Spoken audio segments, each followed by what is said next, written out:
Hey everybody, it's Bill. Hope you're having a good week. I wanted to start out with today's introduction to week 5 for thanking you for your participation, especially on the feedback side as you were doing the drafts for your stories of self last week in class, and from what I understand, a few of you even outside of class. So thank you for that. That's going to be a big part of our class and what's going to make our class and your project successful moving forward.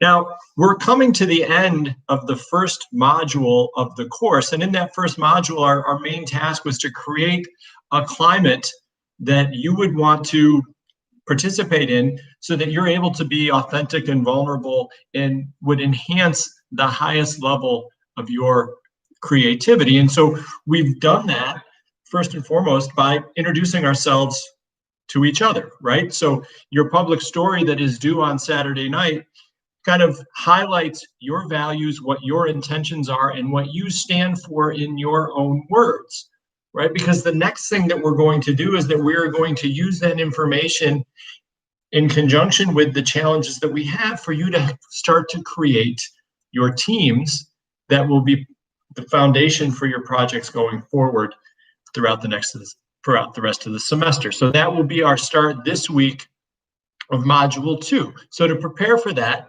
you'll be putting your stories together for the rest of the week. You will then have the opportunity to provide formal feedback in terms of grading and using the rubric for your classmates, but then also being able to meet your classmates through the Meeting Your Classmates worksheet that I provided at the end. All being able to identify people that think like you, people that might not think like you, might have similar or different experiences, so that you can put together the most diverse and effective team for your projects. So once we start getting together next week, we're going to start with an introduction to what the projects are, provide an opportunity for you to create your teams around those projects, and then we're going to start going back through this process that we have already started with the inspiration phase. So you're going to address recruitment and the questions to ask. So it's going to, and one of the things that we're going to add on to that is a discussion of power. We know that whether you are working in a corporate environment, whether you are being part of your own startup, or whether you're part of a nonprofit or a social entity, it's really important for you to find and understand who the decision makers are, who the folks are that have influence, and then how do they use that influence, which is another way of saying, where is the power and how is it used? The GANS article that we've assigned from the Gettysburg Project for this week starts to identify that. So I have posted some study questions that I think it'll be helpful for you to know. We'll be going through those as we get together in lab.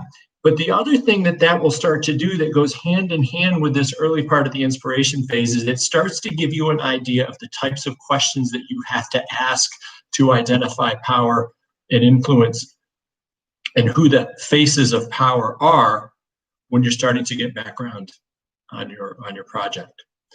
So by the end of this week, we should have that taken care of. And just like we did at the beginning, your big deliverable going out of lab next week will be the project plan. So I have another worksheet that's posted that will help guide you through that project planning process. Got a lot to do this week with your stories. Congratulations, we are through the first quarter of the class, and I'm looking forward to seeing your stories and getting started on module 2. Hope you have a great weekend, and I look forward to seeing you this week.